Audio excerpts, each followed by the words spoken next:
Welcome to our channel. ఈరోజు ఈ వీడియోలో మనం 10th class maths chapter 9 some applications of trigonometry example 7 గురించి నేర్చుకుంటున్నాం. మీకు ఈ చాప్టర్లో ఉన్న all exercises videos, example videos and ఈ చాప్టర్ ఇంట్రడక్షన్ వీడియో ఈ వీడియో లాస్ట్లో మీకు ప్లేలిస్ట్ డిస్ప్లే అవుతుంది, చెక్ చేసుకోవచ్చు. సో ఎగ్జాంపుల్ 7 చూడండి.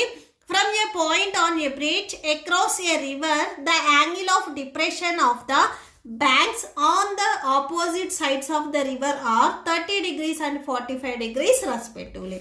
సపోజ్ ఇక్కడ P అనే పాయింట్ దగ్గర మీరే ఉన్నట్లయితే, సో ఈ బ్రిడ్జ్ కింద మనకి ఒక రివర్ ఉంది అని చెప్తున్నారు. రివర్ ఉన్న ఈ 2 ఎడ్జెస్ని మీరు అబ్జర్వ్ చేస్తున్నారు.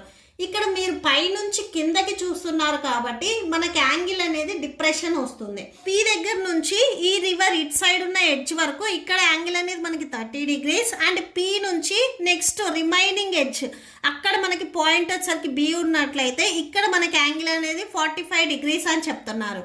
అండ్ ఈ రివర్ అండ్ బ్రిడ్జ్ ఏదైతే హైట్ ఉందో ఈ హైట్ అనేది మనకి 3 meters అని చెప్తున్నారు. మనమే ఫైండ్ అవుట్ చేయాలి అంటే width of the river. So river width అనేది మనం ఫైండ్ అవుట్ చేయాలి. ఇక్కడ రివర్ విడ్త్ మనకి ఏ నుంచి బి వరకు ఉంది కాబట్టి మనం ఏబిని ఫైండ్ అవుట్ చేయాలి. Okay, so solution let AB represents the width of the river. So ఈ ఏబి వచ్చేసరికి మనకి రివర్ విడ్త్ ని రిప్రజెంట్ చేస్తుంది.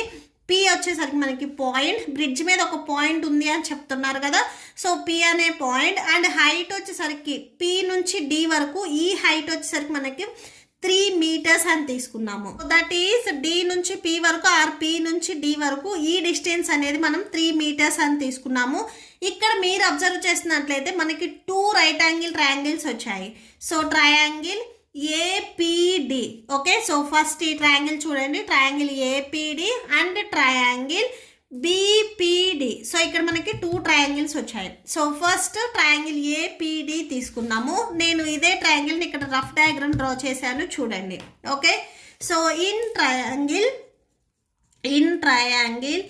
ఏపీడి. సో ఈ ట్రయాంగిల్లో మీరు అబ్జర్వ్ చేసినట్లయితే ఇక్కడ మనకి ఈ పి, ఈ లైన్ అండ్ ఈ లైన్, ఈ 2 లైన్స్ వచ్చేసరికి మనకి ప్యారలల్ లైన్స్ అవుతాయి. ఈ పి దగ్గర నుంచి ఏదైతే లైన్ ఉందో ఈ లైన్ అండ్ ఈ లైన్ మనకి ప్యారలల్ లైన్స్ అవుతాయి.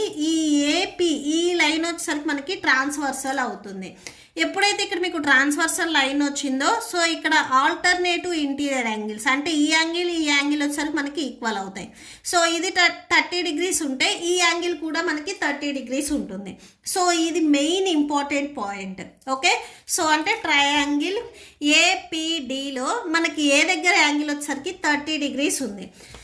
సో చూడండి, సో ఈ యాంగిల్ వచ్చేసరికి మనకి 30 degrees కదా. సో ఈ ఎల్ షేప్ వచ్చింది అంటే ఇక్కడ మనకి యాంగిల్ వచ్చేసరికి 90 ఉంటుంది. 90 degrees ఆపోజిట్లో ఉండే ఈ సైడ్ ఎప్పుడు మనకి హైపోటెన్యూస్ అవుతుంది.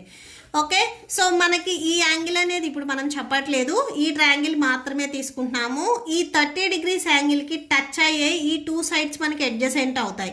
ఈ సైడ్ ఆల్రెడీ నేను హైపోటెన్యూస్ చెప్పాను కాబట్టి ఇది అడ్జసెంట్ అవుతుంది. అండ్ నెక్స్ట్ పీడి వచ్చేసరికి మనకి ఆపోజిట్ అవుతుంది. ఇక్కడ మెయిన్ మనం ఏం ఫైండ్ అవుట్ చేయాలి, ఏ నుంచి డి వరకు డిస్టెన్స్ ఎంత ఉంది, డి నుంచి బి వరకు డిస్టెన్స్ ఎంత ఉంది అనేది ఫైండ్ అవుట్ చేయాలి. అంటే మనకి అడ్జసెంట్ సైడ్ కావాలి. మీరు ఇక్కడ సైన్ కానీ కాస్ కానీ తీసుకుంటే డినామినేటర్లో హైపోటెన్యూస్ వస్తుంది. సో మనకి వాల్యూ తెలియదు కాబట్టి మనం ఫైండ్ అవుట్ చేయలేము. ఓకే, సో పీడి వాల్యూ తెలుసు అంటే ఆపోజిట్ సైడ్స్ తెలుసు కాబట్టి మనం ఈజీగా ట్యాన్ తీసుకున్నట్లయితే ఈజీగా ఫైండ్ అవుట్ చేయొచ్చు. ఓకే, సో ట్యాన్ ఇక్కడ యాంగిల్ 30 degrees ఉంది కాబట్టి so tan 30 degrees equal to ట్యాన్కి ఫార్ములా ఏంటిది, ఆపోజిట్ బై అడ్జసెంట్. ఆపోజిట్ ఇక్కడ మనకి పీడి ఉంది. సో పీడి బై అడ్జసెంట్ వచ్చేసరికి AD. So tan 30 degrees value 1/√3 అవుతుంది. So that equal to PD మనకి 3 meters అవుతుంది. 3/AD. ఏడి వాల్యూ మనకు తెలియదు కదా, సో బై ఏడి రాసుకోండి. ఇక్కడ సేమ్ క్రాస్ మల్టిప్లికేషన్ చేయండి. 1 into AD ఏడి అవుతుంది. దట్ ఈక్వల్ టు 3 into √3 3√3 అవుతుంది.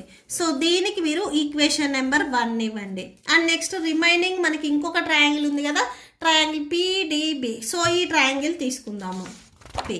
సో ఈ ట్రయాంగిల్లో కూడా మీరు అబ్జర్వ్ చేసినట్లయితే ఈ పి లైన్, ఈ లైన్ అండ్ ఈ డిబి ఇవి మనకి ప్యారలల్ లైన్స్ అవుతాయి. అండ్ నెక్స్ట్ ఈ పీబీ వచ్చేసరికి మనకి ట్రాన్స్వర్సల్ అవుతుంది. సో ట్రాన్స్వర్సల్ లైన్ వచ్చింది అంటే మనకి ఇక్కడ ఉండే యాంగిల్ అండ్ ఇక్కడ ఉండే యాంగిల్ ఇవి మనకి ఆల్టర్నేటివ్ ఇంటీరియర్ యాంగిల్స్ అవుతాయి. ఇది 45 ఉంది అంటే ఇది కూడా మనకి 45 డిగ్రీస్ ఉంటుంది. Okay, in triangle బిపిడి.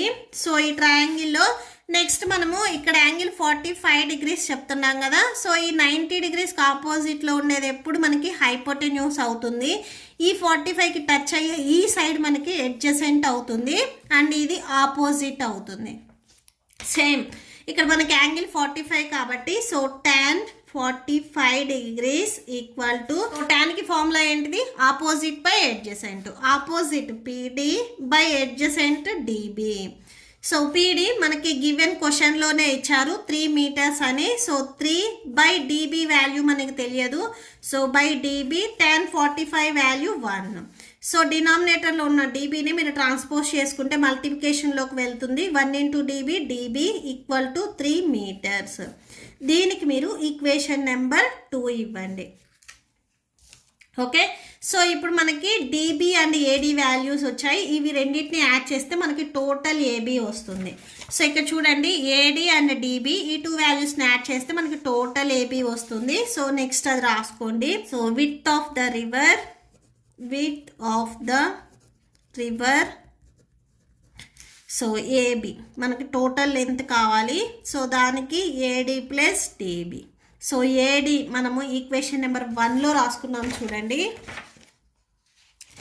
AD 3√3 and DB 3. Okay, so that equal to ఈ 2 వాల్యూస్ నుంచి 3ని కామన్ తీయండి. సో ఇక్కడ మీకు √3 ఉంటుంది. ఈ 3 మనం ఇక్కడ అవుట్ సైడ్ రాసుకుంటే ఇక్కడ ఓన్లీ 1 ఉంటుంది. ఓకే, సో మీటర్స్ రాసేసుకోండి. therefore width of the river equal to 3√3 plus 1 meters. Okay, so that మీకు ఈ వీడియో నచ్చితే ప్లీజ్ లైక్ చేయండి, మీ ఫ్రెండ్స్కి షేర్ చేయండి అండ్ మన ఛానల్ని సబ్స్క్రైబ్ చేసుకోండి. ఇప్పుడు మీకు ఈ వీడియో లాస్ట్లో ఈ chapter playlist and next exercise videos display అవుతే చెక్ చేసుకోవచ్చు. Thank you and thanks for watching.